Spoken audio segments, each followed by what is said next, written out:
En el programa de hoy estamos hablando sobre los mercados y yo quería preguntarle a Juan Luis, acá mi compañero, ¿cuándo comienza a utilizarse el dinero de una manera generalizada?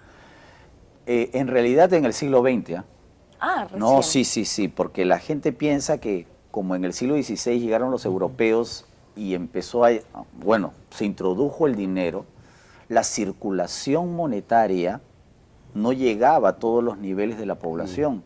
Incluso recordemos que hasta bien entrado el siglo XX había haciendas que les pagaban a sus operarios en fichas, ¿no? Sí, o en fichas, sí. Que solamente se podían En la intercambiar en el tambo o en la bodega de la hacienda. O sea, para que la moneda nacional sea utilizada en forma cotidiana primero. Y a lo largo y ancho del territorio tuvieron que pasar muchos años. Y esto es un fenómeno no solamente peruano, si uno va a Bolivia, a Ecuador, a Colombia, así es la introducción del sistema monetario. ¿Y qué cambios finalmente genera ya el uso del dinero en el mercado, en los mercados?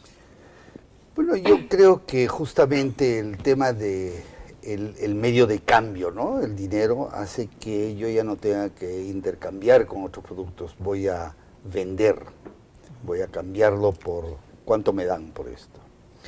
Y eso requiere entonces que hagamos algunos cálculos de costos. ¿Cuánto me costó sacarlo? Si con ese dinero voy a poder reponerlo. Porque acuérdese que antes estoy cultivando solamente papas, pero yo sé que parte de las papas las voy a cambiar por aceite, por sal, por otras cosas, pero es un tema de subsistencia. Si ahora me van a cambiar y yo puedo atesorar dinero, entonces voy a tratar de saber cuánto me cuesta para no vender por algo que no me va a permitir volver a producir. Yo tengo la impresión de que esto es lo que genera también la aparición del intermediario, el comerciante. Claro. Que va y ofrece tanto en tal sitio y traslada la mercadería, y una vez que llega en algún sitio más o menos centralizado, seguramente alguna plaza originalmente, se siente y dice: señores, vendo papa tanto.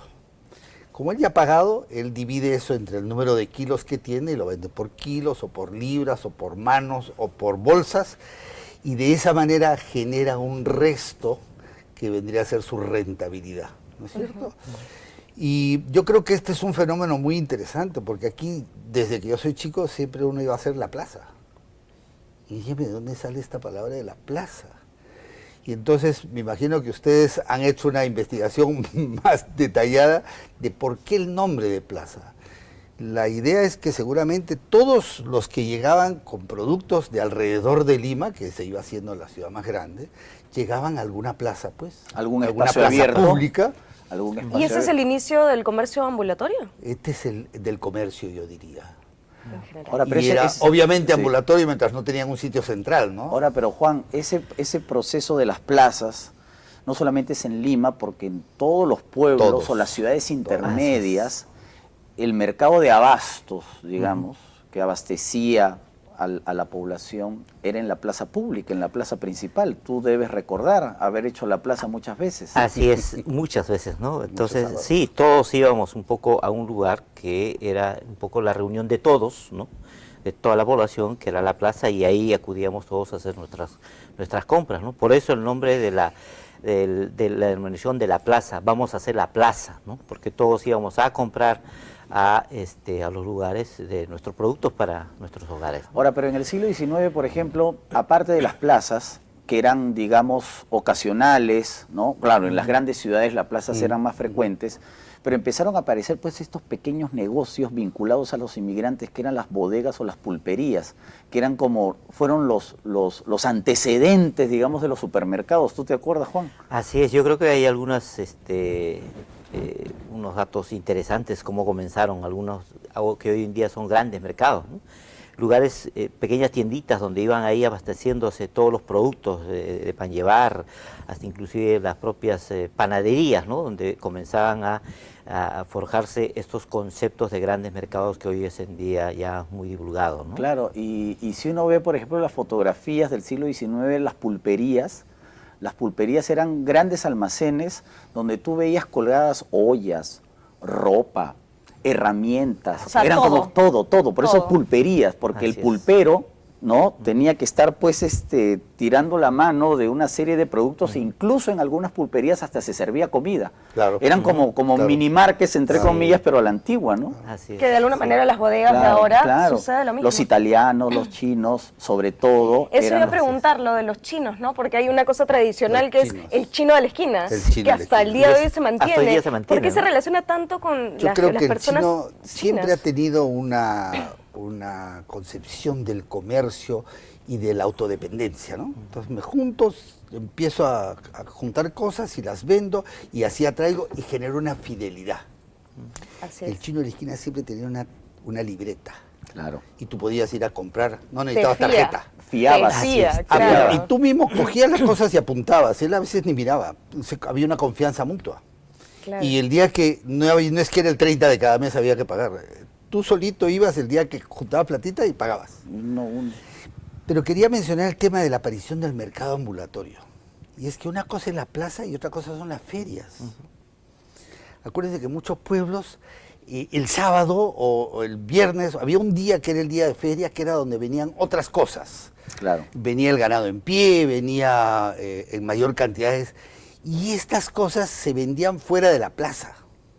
En los ejidos. En los ejidos, en alguna calle, Sí. en alguna zona de entrada del pueblo, y ahí se armaba esta cosa porque era diferente, porque no podías llegar con animales en pie a la plaza pública. Pues. Sí, hasta la puerta de la iglesia no podías. Entonces, Sí. entonces, aquí empieza a aparecer este mercado ambulatorio, mercado callejero, que finalmente algunos decían, bueno, si ya estuve aquí el miércoles, ¿por qué no me quedo también el jueves en una veredita, en algún sitio? De manera que no es algo novedoso, es algo que ha estado acompañándonos siempre. Yo escuchaba el otro día en un programa y hablaban de los vendedores ambulantes en Washington y en Nueva York, y es cierto. Están muy regulados, pero existen. Y tienen sus carritos, y tienen sus cosas, y venden hot dogs, y venden hamburguesas, y venden cosas, y tienen horas y momentos en los que aparecen y desaparecen. Entonces, la hora de alto tránsito no hay ni uno. Pero bajan las horas de tránsito y aparecen estos vendedores que abastecen de alimentos, el alimento sobre la carrera del tipo que va a pie de un sitio a otro al mediodía y que no necesita ir hasta su casa y no quiere gastar en un restaurante. Ahora, Pero es interesante solamente para decir que no es un fenómeno estrictamente del descontrol de las ciudades en Latinoamérica, ni mucho menos. Pero también creo que este comercio ambulatorio también se genera por la explosión de los, ¿no? Hay algunos mercados que colapsaron y alrededor de ellos es que se generan los comercios. Tenemos el caso, por ejemplo, el mercado central de Lima, ¿no? Durante esto ya colmó la capacidad de este mercado y comenzaron a generarse todas las calles adyacentes, ¿no?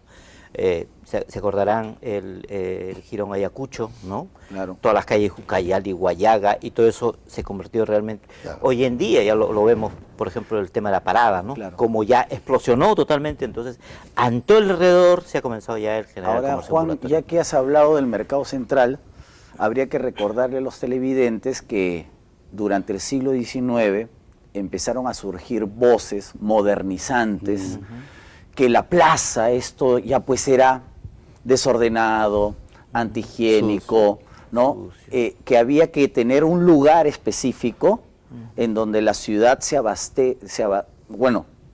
llene su canasta, ¿no es cierto? Y así surgen los primeros mercados de abasto. En realidad los mercados de abasto surgen paralelamente en todas las grandes ciudades.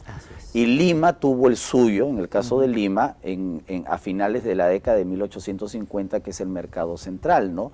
Digamos que era la prueba de que Lima ya se estaba modernizando y era sacar el mercado de abastos de la plaza y llevarlo a un lugar específico con reglamentación, en fin, ¿no? Ahí comienza la historia de los mercados de abasto. Exactamente. Y yo tengo la impresión de que adicionalmente a eso,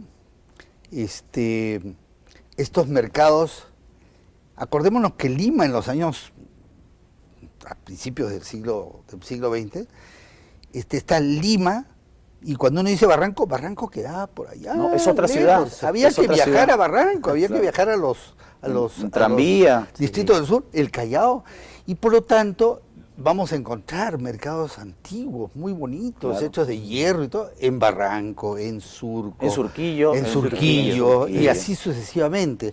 hasta que el ejido de la ciudad lo ha ido carcomiendo todo en el sentido de decir, aquí lo vamos a unir, y ha hecho metástasis en la urbe. Pero por ejemplo, ¿no? el mercado del Cusco, que es muy lindo también es de finales del 19, Huancayo, ¿no? Jauja, ¿No? Cerro de Pasco, todos tienen un mercado que fue el mercado, porque ese era, ¿cómo se llama? La moda, había que Claro. tener un mercado, no era plaza ya. Entonces, hasta mediados del siglo XX, ya que ya no corremos hasta el siglo XX, la gente, ¿dónde se abastecía?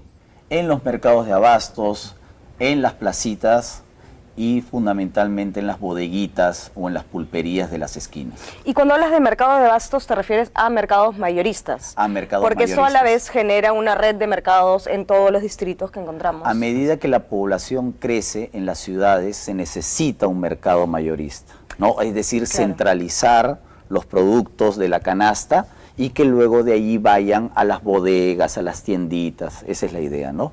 Bueno, y con eso nos vamos a un corte y en el siguiente bloque hablaremos de los mercados a nivel...